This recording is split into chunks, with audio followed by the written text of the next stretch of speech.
Bonjour à tous, je vais vous parler du diagramme de séquence. Alors, le diagramme de séquence, c'est un diagramme qui fait partie de tous les diagrammes qu'on retrouve dans le CCML. Le diagramme de séquence a pour but de représenter les échanges entre différents objets. Alors, ça peut être un utilisateur avec une machine, mais ça peut être aussi un élément d'une machine avec un autre élément de la machine, etc. Donc on peut avoir comme ça plusieurs objets ou plusieurs personnes ou plusieurs acteurs qui travaillent sur cet objet-là, et on va représenter tout ça. Alors pour représenter tout ça, la première chose qu'il faut mettre en place, bien sûr, ce sont ce que vous voyez là, les acteurs. Les acteurs, les personnes, les objets, les différents objets, ça peut être un système complet, mais ça peut être aussi un élément d'un système, comme je viens de le dire. Et donc on aura différents éléments de système à ce moment-là. Et puis on va représenter en pointillé ici la ligne de vie. Alors, ça s'appelle la ligne de vie, c'est en principe, c'est une durée infinie, ça ne représente pas vraiment le temps. Il faut imaginer que c'est l'image du temps, c'est-à-dire que le temps s'écoule vers le bas, mais la durée ici n'est pas proportionnelle. Ça veut dire que ça veut pas dire que ça va durer 2 secondes. Ça peut durer très longtemps, comme ça peut durer très longtemps, puis ça va durer un instant très très court.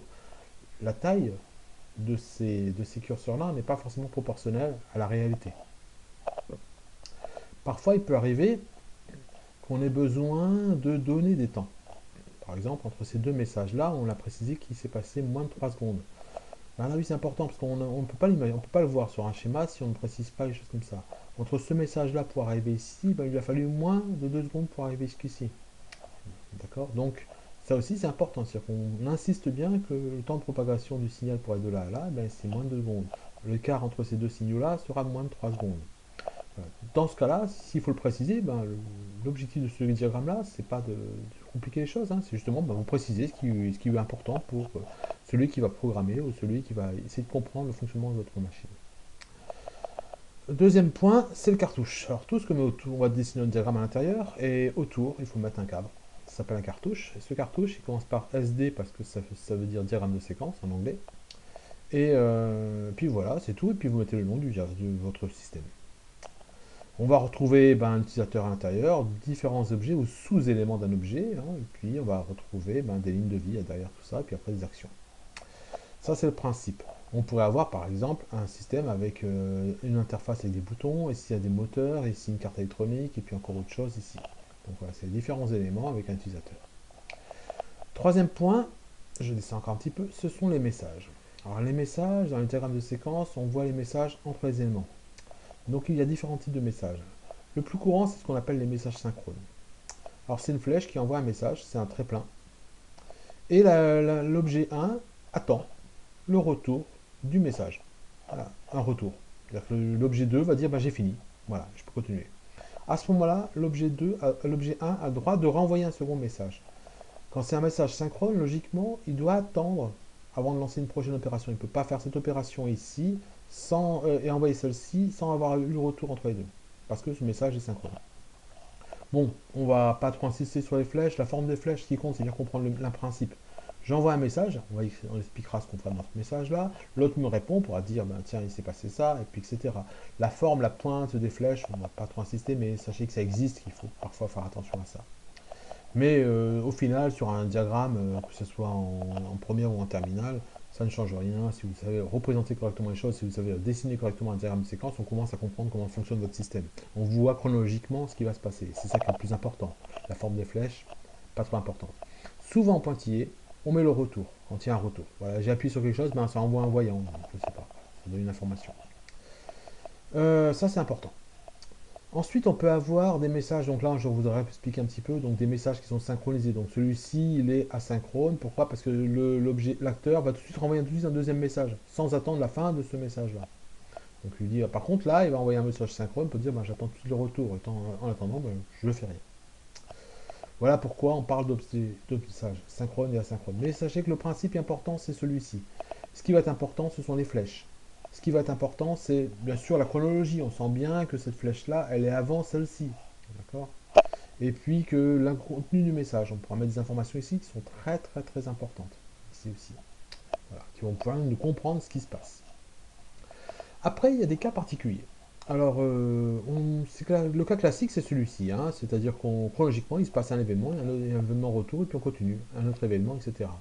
Mais il peut y avoir des choix plus subtils. Alors, on parle d'opération conditionnelle. La première opération s'appelle opt. Opt, c'est pour une condition. J'enverrai ce message si la condition qui sera écrite ici est vraie. Voilà. Par exemple, si la température atteint telle valeur, j'envoie un message pour refroidir. Voilà. Mais si la température n'est pas un message, ben je vais continuer, je vais passer à l'étape suivante. Voilà. Donc ça peut être des choses comme ça. Donc ça peut être des conditions qu'on pourrait mettre, qu'on aurait du mal à exprimer ici, là au-dessus. Ensuite, on pourrait avoir aussi des alternatives. Alors c'est juste la version un peu plus sophistiquée des conditions précédentes.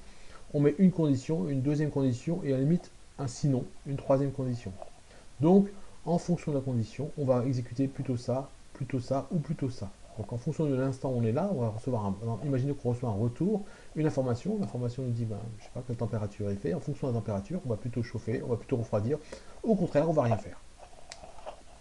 Donc, c'est une alternative, c'est l'équivalent de la fonction précédente. Il y a aussi des choses qu'on parfois on fait plusieurs fois. À ce moment-là, on parle de boucle, hein, de loop. Donc loop et puis on met les conditions. Combien de fois on veut le faire? 5 fois, 10 fois, etc. Au lieu d'écrire dessiner 10 fois ça, on va l'écrire simplement dans une boucle en mettant loop. Ça va être répété 10 fois avant de continuer. Voilà. C'est comme ça qu'il faut le comprendre. Et puis il y a des choses qui parfois arrivent, et ça c'est pas évident, c'est que là on a l'impression que ce message part après celui-ci. Alors que c'est pas du tout le cas. On a voulu exprimer que ces deux messages partent en même temps. Donc comment dire ça? En mettant que c'est un par, comme parallèle. Ces deux messages partent exactement en même temps. Même si chronologiquement on les voit séparés, mais c'est parce que pour dessiner, on n'a pas le choix, on ne va pas superposer les traits. Donc on les a séparés, mais en réalité tout ça se fait en même temps. Voilà. C'est des cas particuliers, mais c'est les cas les plus courants que vous allez rencontrer en programmation, et donc en fonctionnement d'un système. Alors j'ai pris un exemple pour terminer ce cours. Voilà un utilisateur qui a un radio réveil. Donc la première chose le soir, il appuie sur la mise en veille. Donc là on envoie une information, mettons en veille. L'appareil mémorise l'alarme et renvoie un petit voyant.